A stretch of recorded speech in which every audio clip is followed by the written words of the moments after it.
Alright, so this video is going to be about everything wrong with the abandoned, cheap, broken R129 SL500. There's a lot right with the car. I'm just going to start with something that happened the other day. When I bought this car, there was the piece of trim that goes right there that covers the battery. That's another thing. The battery was pooched, so I put a new battery in it and that. Oh man. Can you read that? It says 3/04/2021 right there.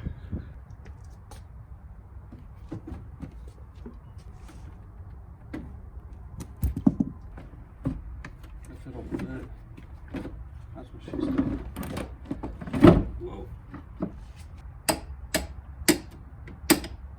You know what they say, hammer the friggin' shit out of it. One terminal down. Man, I wish I got paid by the hour.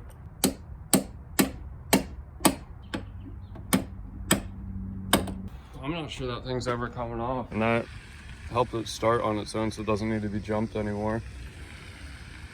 And I'll show that.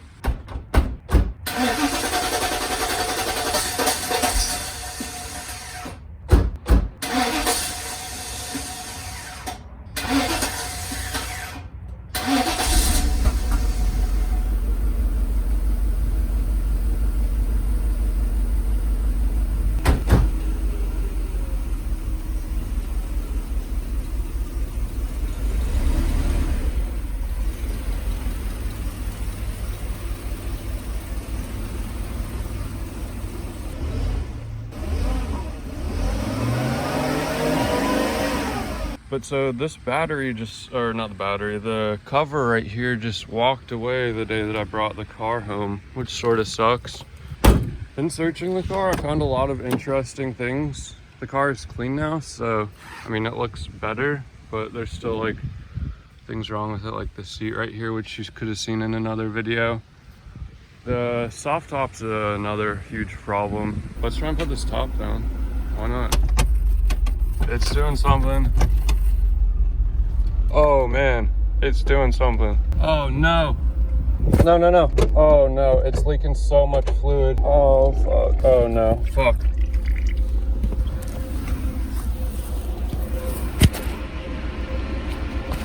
Oh man, that went so wrong.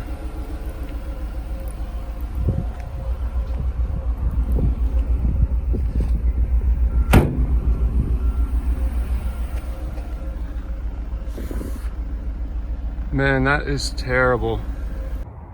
Wow, this thing's still leaking from there.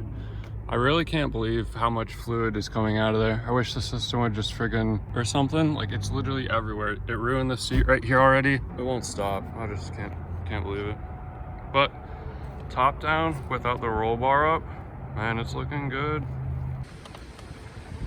Yeah.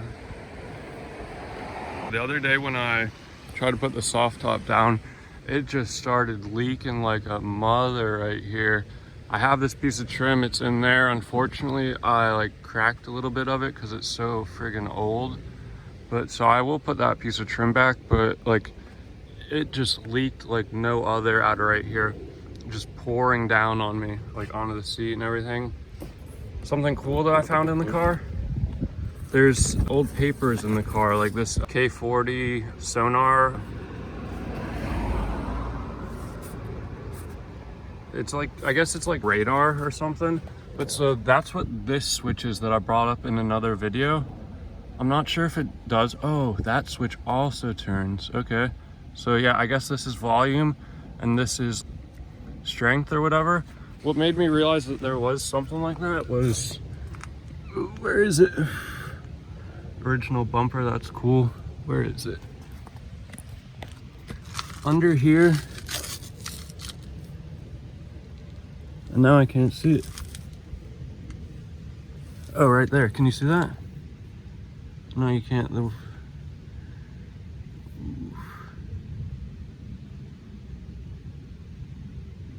That's pretty cool. There's like a radar hardwired into the car. I found a gas cap in here. This is the old one. Can you see how it's all dry rotted and stuff? I bought one from like AutoZone or something. and I tried to put it on, and I'll show that right now. I don't know. But so this is the one that I found in the car, and listen right here, this is a part of the problem. Oh, it didn't release any pressure right then. Usually when I would release the pressure on this thing, it would let out a big like suction sound, like it's trying to suck. It doesn't have right ventilation or something. But so this is the one I found in the car. It's genuine Mercedes. So I just threw this thing on. I think under the car, how you can see like it's wet right there. I think that's gas, and I think this thing, the vent is not working or something or another. But so other things I found in the car, this piece of paper right here is for like a disabled person. So the person who owned this car before the last person owned it actually cared about the car, or maybe only the original owner cared about it or something, who knows. But so the fact that it has radar, like putting this in back in the day probably cost as much as I bought the car, which is wild. I also found paint. Who knows if it's still good or even the right paint. There's phone book, which car doesn't have a phone right now. And just weird things like this key and this auction. Let me cover it up. You left your thing in the car, man. But so that's an auction pass. So I think the person who originally owned this car died or something. So then it went to auction. And then the last person who owned it that I bought it from. But so they owned it for 5 years and only put like 1,000 miles on the thing, 1,000 actual miles. Unfortunately, I didn't find the owner's manual in either of the pockets. That's the piece that's missing up there. It's pretty brittle and old, you know, who isn't? Kind of clean right there. I'm guessing this could have been for, these are the covers. Cool, I still have them. All the hydraulics on this car are totally pooch. You know what they say, if you don't have, oh, this is a cassette player. I thought this was an extra disc changer.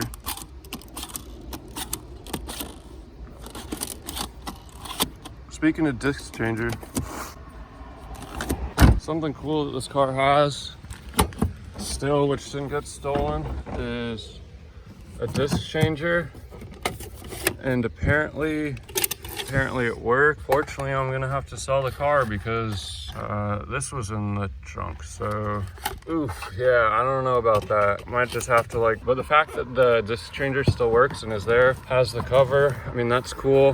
Here's the toolkit, which is also cool that the car still has and hasn't been stolen. And if you plan on stealing from me in the future, this thing's worth money. Like, these things need to be cleaned up. This thing, for instance, Mercedes tool, worth money.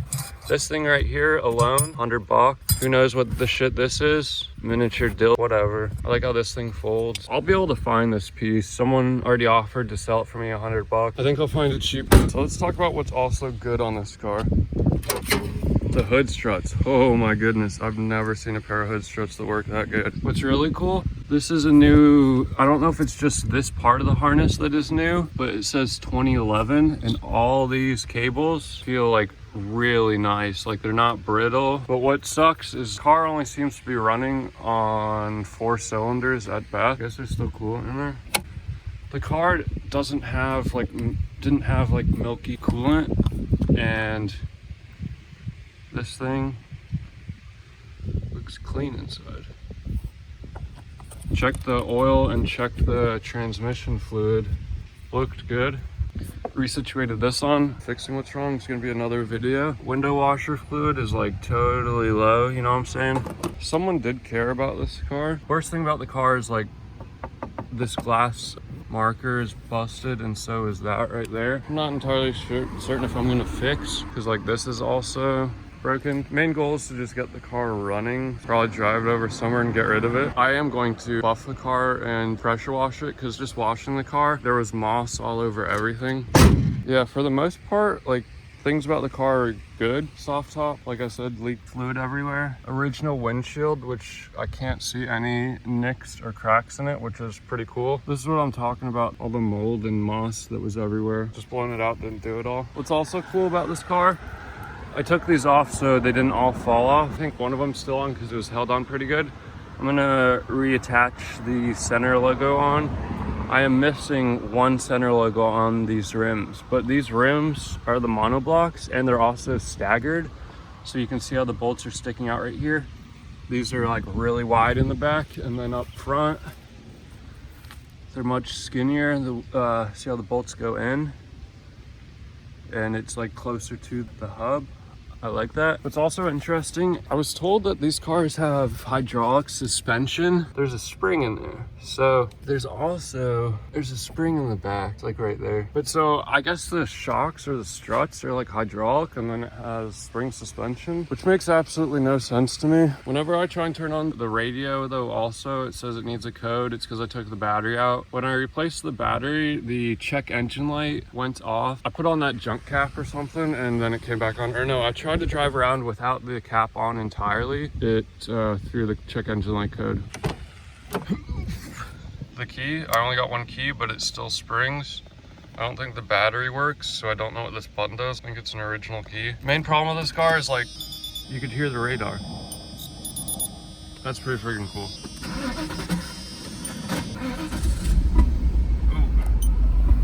Ooh. It's got oil pressure. I don't think the auxiliary fans turn on. Oh man, we got some popping going on back there. I'm gonna try and turn this thing off.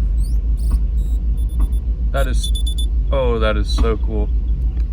But so you can hear how the exhaust is just friggin' popping. Gas is like going into the exhaust and not getting burnt.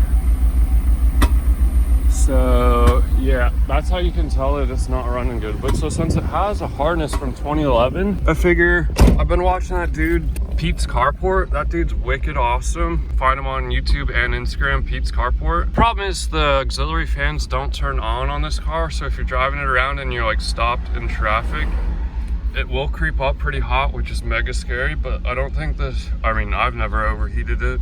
I got it up to like maybe 103, and people on forums were saying that sometimes that's when the fans kick on. But I'm really certain the car is really only supposed to be in between 80 and 100 degrees Celsius. Like it was approaching like 110 degrees Celsius, which is like, that's when that needs to shut off. So I mean, it's got oil pressure. Oh, that actually sounded good. When I originally got the car, when you'd rev it, it would bog down to like almost 0 RPM. I don't know if you can see the lights that are on. Check engine, ABS, ASR, and the oil light, even though we got oil pressure. So speaking of Pete's Carport, I watched one of his videos explaining how to use a code reader. So I'm gonna delete all the codes and also seafoam the car and see if that changes anything.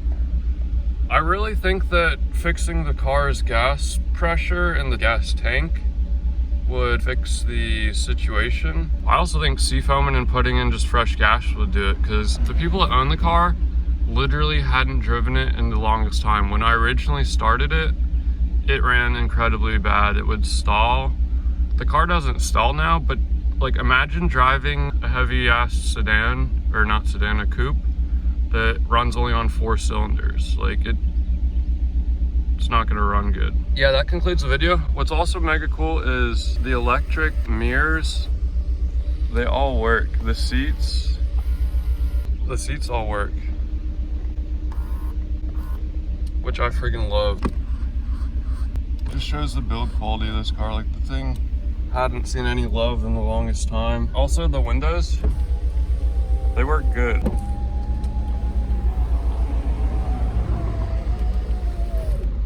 That's awesome. Yeah, thanks for watching. I'm gonna do a little quick jaunt down the road, show you it runs. I mean, you could drive this car. Would you want to drive the car? Probably not. So I mean, mean, I've been driving it around, did a quick Italian tune-up on the thing. It actually ran a lot better. The problem is, I think literally half the cylinder banks aren't working. I think it's literally just running on probably, yeah, 4 cylinders or something. Also, when you try and go up a hill or something, it doesn't want to rev up. So like, you have to like put it in first and then try and get up a hill. But yeah, you can like throw it back in gear and it runs fairly decent. It won't kick down. It doesn't make cool V8 sounds. It makes like 4-cylinder sounds, which is totally lame. But yeah, thank you for watching. Have a good day.